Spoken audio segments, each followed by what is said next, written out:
We are back. This is As the Badge Turns podcast. I'm Scott, joined as always with Sheriff Rich Stanek. And this week, a very special guest, Cory Godwin from the Florida Sheriff's Association. And Cory, we were talking a little bit before I hit record, and I won't ask you to repeat all the words that you were saying, but essentially, he was commenting on having a microphone, and I commented on, I didn't yet, but I think you have a nice hat on. It's looking good. So you look like you're ready to hit the links. So maybe you have some time after this to go out and throw the clubs around. But glad to see nice. you. Again, we met each other probably a couple years ago now, and I've always enjoyed our interactions and conversations. So you seem to be a perfect fit for this podcast. So I'll tee up a couple questions, and I'm sure you've watched all the episodes right by now and listened to them, right? They're all over. I literally have. Yeah, that's awesome. They're on Spotify, wherever even you before being invited. I mean, why wouldn't you go listen to As the Badge Absolutely. Turns? From where I grew up. I'm the grandson of sharecroppers that came down out of Coffee County, Alabama, and so that explains the accent, and I don't apologize for it. My grandkids got it, and we wear it as a badge of honor. And I started my corrections career at age 19. I tell people that at that period of time when I grew up, there weren't a lot of employment options in the area that I grew up, and it was we had sewing factories, and we had a poultry production plant, or you could, go to work in the government somewhere, and prisons were a big booming thing back then. So I tell people you had sewing line, chicken line, or move yourself on down the line. And so I chose to go into the corrections field at the ripe age of 19 at Okaloosa Correctional Institution near my home. Okay. Progressed through the ranks there. I won't bore anybody with the long story of it, but I did progress through the ranks there, fairly quickly. One of the most challenging transitions that I ever made, and this is a good lesson for young corrections folks who are maybe listening in, was when I was promoted to institutional inspector. So it was my job suddenly to conduct administrative and criminal, and in many cases, investigations within that prison setting. And as you can imagine, when that's your role, and the sole person doing that, you don't get invited to the tea parties so much anymore. And so I would tell young corrections folks, be that leader now and model those behaviors, attitudes, and methods now that you want to be known for once you take that leadership role, because it's very difficult. My background's in leadership, so that'll leak in. My degree's in it, and I do a lot of consulting in that. Excellent. Worked my way up through the ranks, statewide inspector, and was assigned to West Palm Beach. We worked the prisons from Martin County all the way down to the Florida Keys. I was 23 years old at the time. To this day, the youngest statewide prison inspector ever in the Florida Department of Corrections. I love to tell people the first time I saw I-75 and the Florida Turnpike was that day I was driving on it, because I'd never been outside of that. And as a prison inspector, statewide prison inspector, you had responsibility, a higher level of responsibility for not only the criminal and administrative investigations of prisons, but at that time, we also were responsible for the inspections of all the county jail facilities. The first jail I ever inspected was Miami-Dade County Jail. That was interesting. Make my way back to central office, where Secretary Singletary at the time had tapped me to help lead an effort to create a drug interdiction unit, the first of its kind in the state of Florida. That thing is ramped up on steroids now, and they still do a good job with it. While I was in central office, I had many roles. One that ended up being very fulfilling and give me sort of a national perspective was I was the Security Threat Group Intelligence Coordinator, or Gang Coordinator, for the state of Florida. Stood that program up. It's still going today. The National Institute of Corrections was so nice to bring me on as a consultant during that time too. And why that's important is I got to travel to 23 different states and spend time with them and help them assess the level of gang activity that may be prevalent within their facilities, and then help them write a management strategy to help them overcome that. That was a tremendous experience for me, because I got to see how it's done in other locations. Continue on, made my work through central office. I was there for 6 years, made assistant warden, worked at the prison there. I finished my career. There was a little bit of diversion there when my brother and I had to care for my mother who had cancer, when I had to make a career change. And that's one of those when life punches you in the throat moment. So I got the privilege to serve as chief deputy tax collector at 2 different counties. During that little interim where I was doing that, I tell people apparently I must like jobs where my clients don't necessarily particularly care for the services I provide Yes. because of the prisons and then collecting taxes. Came back to what I love as being the jail director in the Walton County at Walton County Sheriff's Office. And I retired there after 34 years of service. And man, I got the best job on the planet now, because now I took 30 days off, but I'd already arranged and the Florida Sheriff's Association was kind enough to bring me on as its jail services coordinator. My job is to create opportunities we can talk more in detail about the role, but my job is to create opportunities for corrections professionals, particularly those jail administrators across the state of Florida, to connect, collaborate, and build community. That's how I simplified it, 30,000 foot. And man, it's fun. And so I still get to do what I love in a sort of a post-retirement world with a full-time job. Well, so you are 24/7 working with the sheriffs and the jails, and you get to see it all, right? From A to Z, top to the bottom. Yeah, the cap that Scott was alluding to earlier says 67 on it. That's a celebratory thing we did at FSA when Miami-Dade County came on as the 67th sheriff after the constitutional amendment. But there's 67 counties. Within those 67 counties are 92 individual correctional facilities. In Florida, we have the Florida Model Jail Standards I alluded to way back in my early career doing jail inspections, where that transitioned over to where the Sheriff's Association plays a critical administrative role in that. So part of my responsibility today is to make sure that those legislatively required inspections occur within all 92 of those facilities, not once, but twice a year. They get an annual inspection and an unannounced inspection every year. So I help manage and coordinate and make sure the inspectors that are doing that work are trained and certified. FSA plays a role in providing that training. Yeah, I get to see every one, and you know this, Sheriff, every jail has its own DNA, its own rhythm. We're basically doing the same thing, but I would argue they're no two alike. Hey, what have you seen in terms of trends over the years from, not just jails, but technology in the jail, inmates? I mean, you've seen sheriffs come in all shapes and sizes, as we know. What would you tell the general public, the people listening to this? Over that 34-year career, I would say, man, if you would have told us that at some point down the road we were going to be giving inmates a tablet device, or that there was going to be an expansion of programs and vocational programs, we'd have thought you were nuts. So technology is a big one. Not only its ability to promote positive programs and life-changing programs and dealing with these many issues, substance abuse, mental health, whatever, utilization of technology for that, but also on the security side, the enhancements that it's provided for that. I think we probably always had to deal with substance abuse and behavioral health issues, but it obviously has been heightened by the opioid addiction crisis that we went through.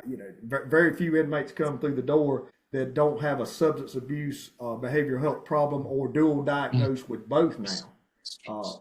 We've gotten better at dealing with those issues than we were when I first started at age 19, because we just put them in segregation and see what happens. And so we've gotten a lot better at that by design. That's a role we never asked for. When the reforms were made as far back as the Kennedy administration, we became the stopgap where these folks with mental health issues are suddenly showing up at our door on trespass arrests. They get multiple trespass arrests. Now suddenly they're staying with us for a year and ultimately going off to prison. So we had to get better at that just by the nature of what we were being faced with. In that time, so Sheriff Rich talked about technology, and certainly you added to that, Cory. Where have you seen, just with the introduction of technology, where have you seen that actually benefit? So has there been an opportunity with behavioral and mental health where technology has possibly been able to aid that? Or do you still see an opportunity that we could better utilize technology to help out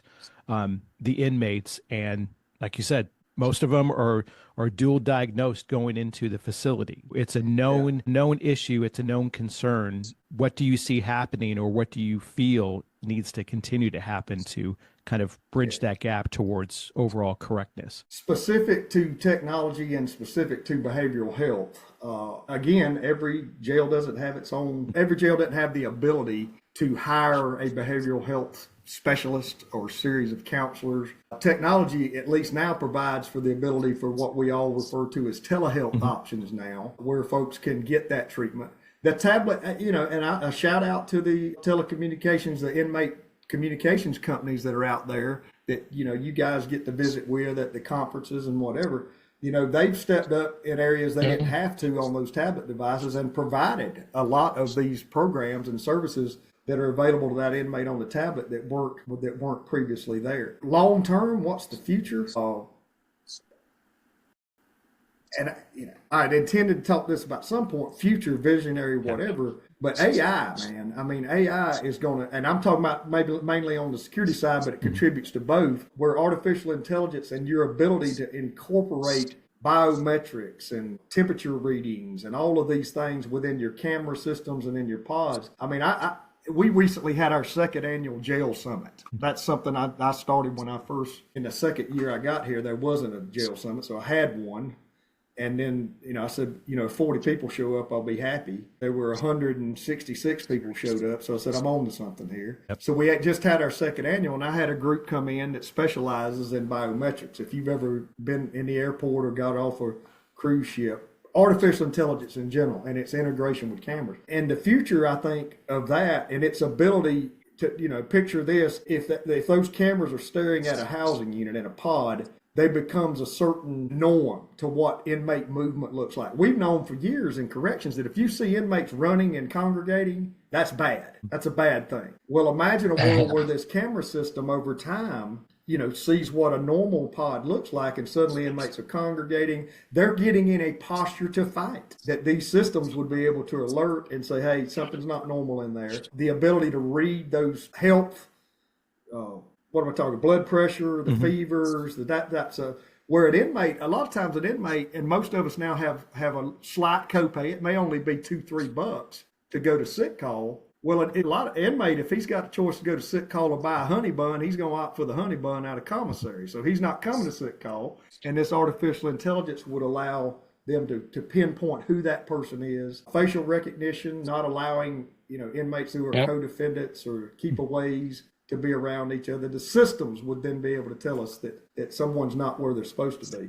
There's never going to be a substitute for just good old humans and putting eyeballs and pulling on door locks and checking that. But redundancy is not always a good thing in the private sector. It's a great thing in correction. Sure, absolutely. It's a whole new frontier, this and being able to predict movement and interactions. I mean, I ran a large jail in the upper Midwest. On occasion, we'd have an errant release, right?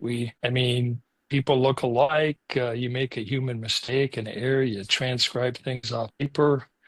Gets released from jail that wasn't supposed to be released. The public gets upset. Elected officials go crazy. And, the sheriff is responsible, using technology to our advantage to keep people safe and secure. And you just talked a little bit about tablets. I mean, I think about, hey, I FaceTime my grandkids all the time.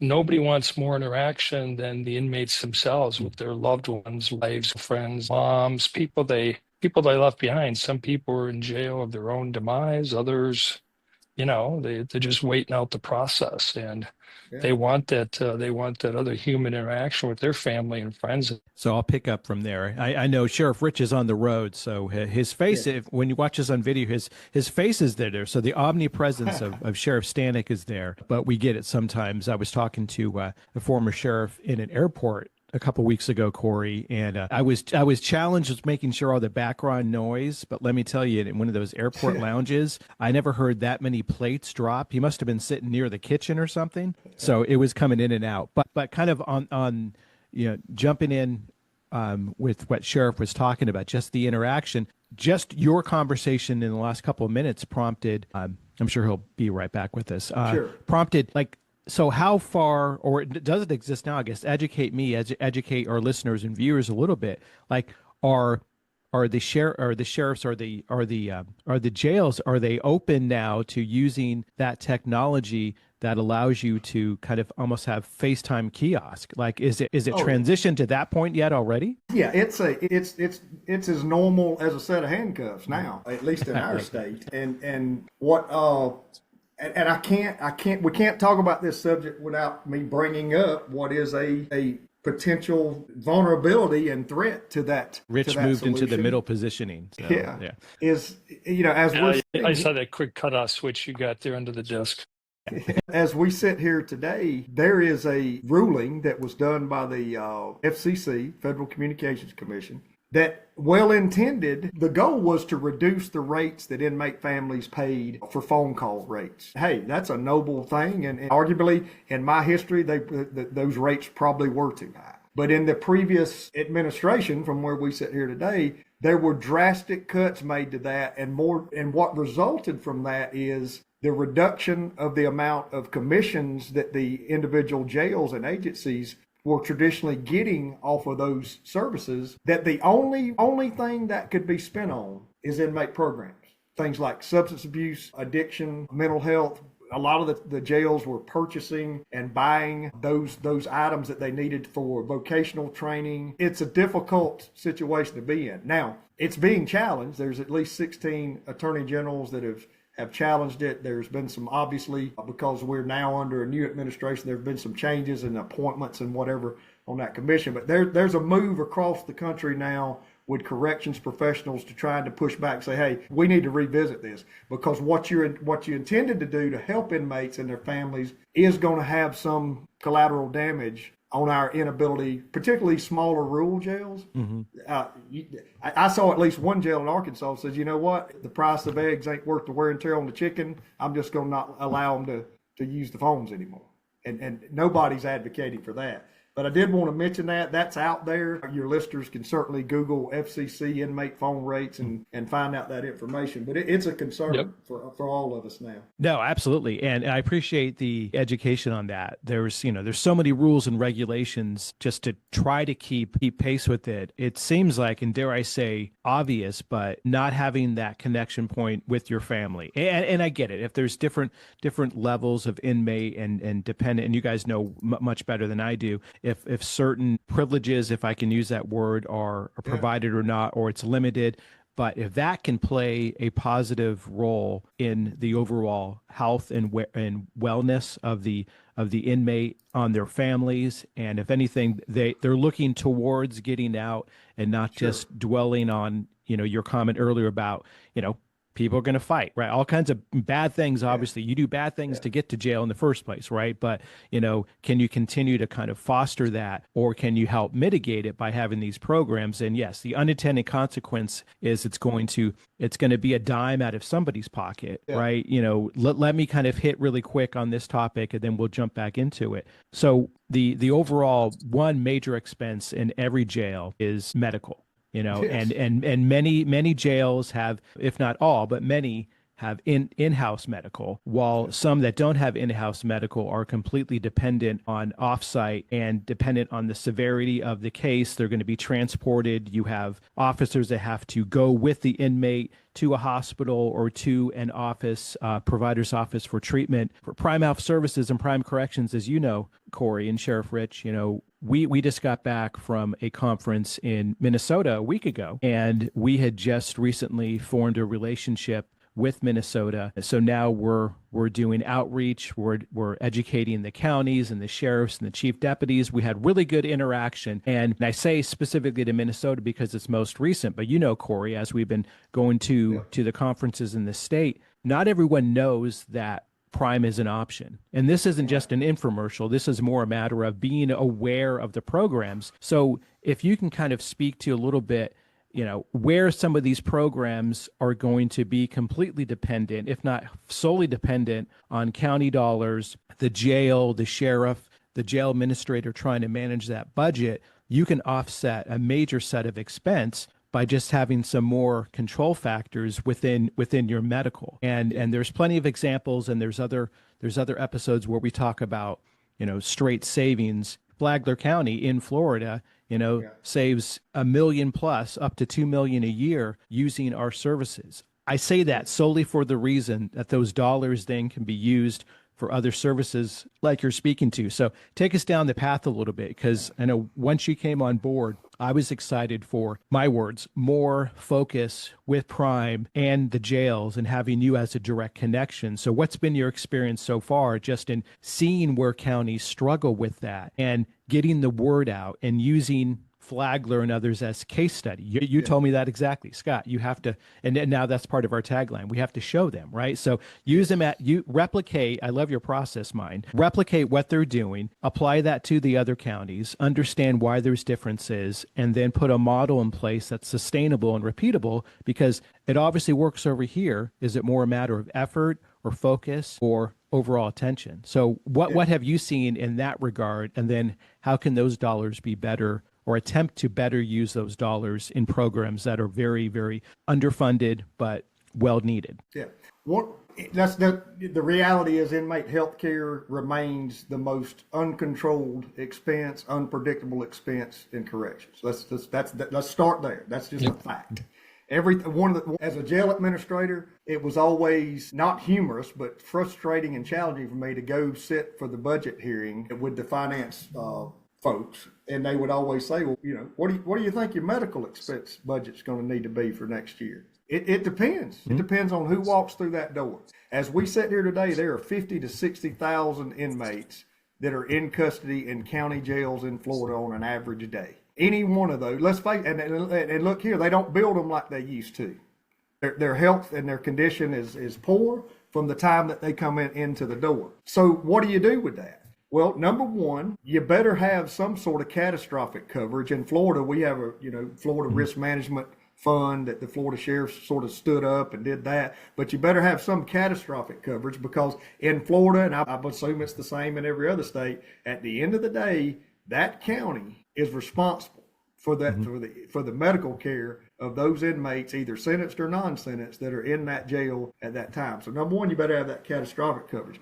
Number two is Prime, and all it does is take a bill you're going to get anyway, and they take it in, they scrub those bills, find the cost savings, and return those costs back to you. But here's the challenge, and to the point you were making, it only works if you work it. You have to, and this is for folks who may be listening who, hey, we've already signed with Prime, and where's all these savings, coming? Well, number one, you have to have a systematic, repeatable process in place that makes every bill go through that, not just the big ones. I think I see that's been some of the challenge, where suddenly in my world, if they get a inmate who has a $200,000 hospital bill, they're calling me and say, hey, I remember you mentioned something about that cost avoidance program at the conference or whatever. Yeah, you're already signed up for it. You've been on that program. Yeah. But it's because they don't have a systematic, repeatable approach, and someone has to be responsible. Who's responsible for getting that over there? Here's another thing I see, at least in the state of Florida, a lot of those counties, it could be that the jail or the sheriff's office may not be seeing that bill. It may be going directly to the county finance, and that's who's getting billed from the hospital, and they're just over there going, yep, there's another bill to pay, another bill to pay, and so it never gets scrubbed. So, you got to stop that gap. There are going back to every jail has its own rhythm and its own DNA. There's some out there who say, well, we've got a person that, works at the jail, and they're real good at picking up the phone, and they've made a relationship with the hospital administration, and they really work with us. And so we don't need that. And, what's this person going to do if this company comes in? That one sort of speaks for itself. Yep. If they're not qualified and know the questions to ask. When I signed, I don't, full disclosure, when I was the jail administrator at Walton, we utilized that service. I knew we were on the right track when the healthcare administrator of the hospital started calling. He had never called me. He'd never called the jail before in his life. And he goes, what's going on? Who are these folks? Who are these folks that are what it is affecting his bottom line? So that's when I knew we were winning. Yeah, So right. that's what I would say to folks. Here's the other argument. Tell me why you wouldn't do it. Somebody tell me why that you would just choose to say, no, we're going to pay it, or we're going to, even if you've got that person who's making those calls and got those relationships, why wouldn't you do it? It's not going to cost you a dime. It's an extra layer. What did I say earlier in this conversation? In corrections, redundancy is a good thing. Yes. So let's be redundant when it comes to trying to avoid these calls. And then goes back to that old tagline, show me the money. And Prime shows you the money, shows you where the savings are. Flagler, that's why it works at Flagler, because they have a systematic, repeatable process in place, and they work it. They take the big bills, the small bills, and at the end of the day, it adds up. And it's the people's money, Absolutely. We certainly need it to fund all these great things we were talking about earlier, like the technology, the security systems. Yep.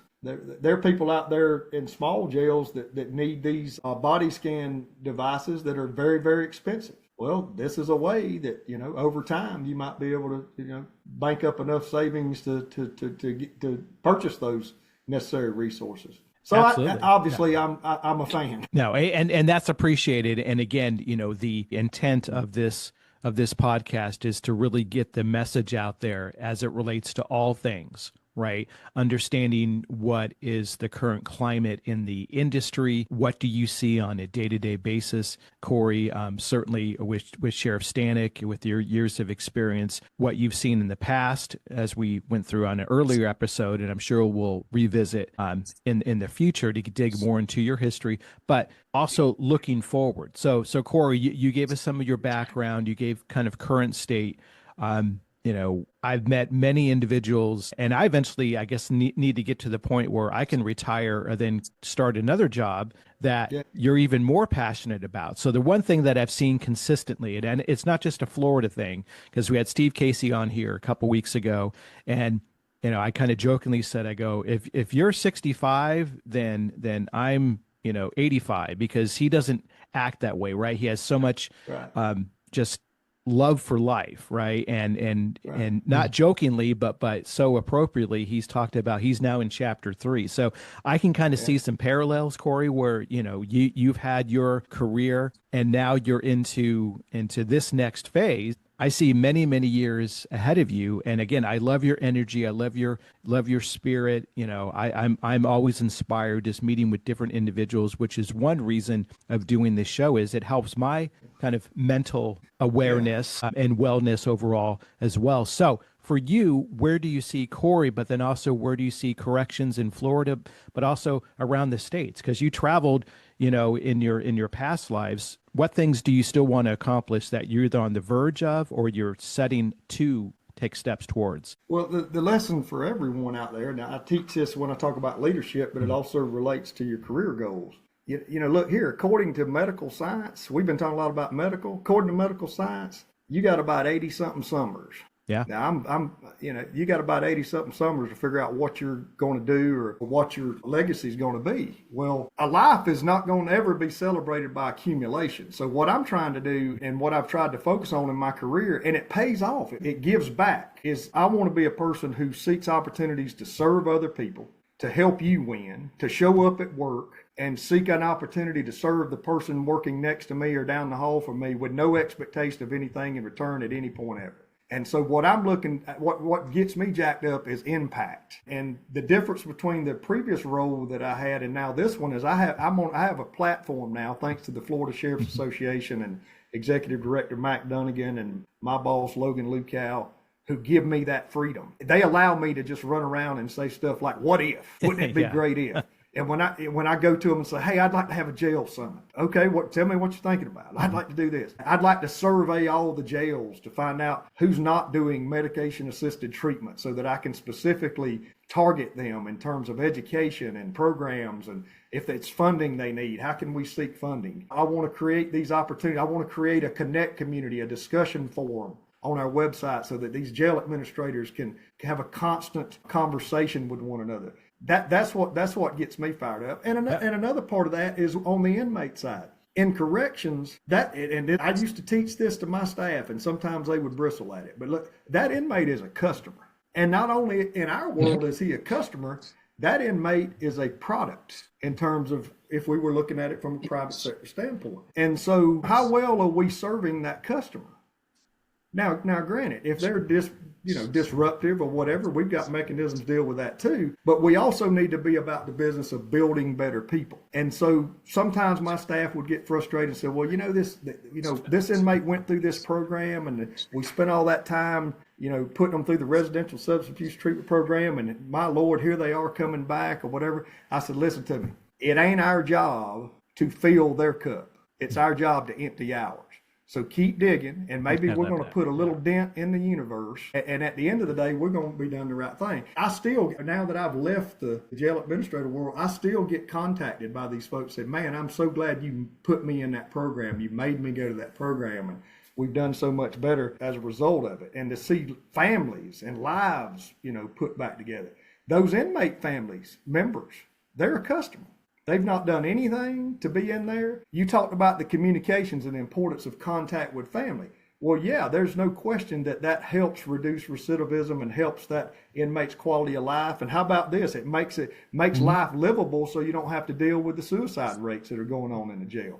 But the other in jails, particularly because that inmate only has about on average a 72-hour stay in a county jail, it's critical to have that connection to friends and family so that they can make life decisions. Or what are we doing with the kids? What's happening with the school? Because now I'm suddenly just as involved, and I'm not sure who's going to call the public defender. They're going to need those connections more than ever at that point. So yeah, that's what I would say. My people used to joke at this one too. I'd say, listen to me. Why in the world would you sit in a drive-through, a double drive-through lane, 15 cars deep at a Chick-fil-A, but you'd never do that in any other fast food joint? And I'd say, here's why. Because you trust what's going on in that building. There's legitimacy to what's going on in that building. And guess what else they have? They have a systematic, repeatable approach to their process, and they're delivering a consistent quality product and experience. You create that within a jail environment, guess what? You're going to automatically reduce disruption. They're going to view that institution as legitimate. This is legitimate. They really mean what they say. They're trying to help people. And so that's when you don't get people acting out as much. No, that's great. And Cory, thank you so Florida's much. Lucky to have No, agree. Sorry, Sheriff Rich. I agree. Yeah, that's just a great story. And while Chick-fil-A is not a sponsor, I appreciate you using that as an example. Yeah, they should be. Yeah, I love that example, and it's so true. The art of the double drive-through.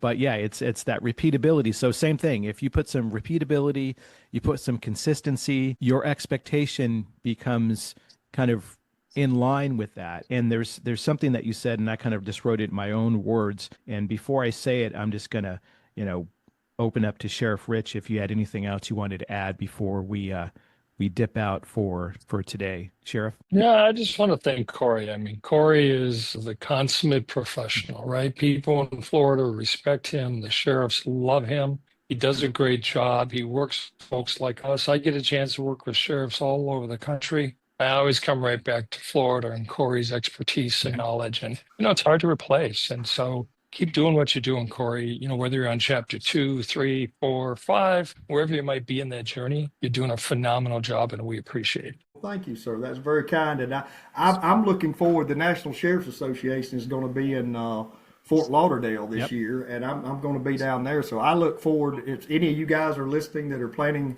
you sheriffs or command staff or whatever that are planning to be there, I'll be there. I'm easy to find, like Deion Sanders. I'll be the one with the accent running around, and I'll have my FSA logo shirt on. It would be an absolute honor to meet anyone that's listening in on the call today. Yeah, absolutely. And the quote I wanted to leave with, and I'll cite this to Cory Godwin because you said it. I kind of maybe maneuvered the words around a little bit, but the importance of connection and the impact it will have.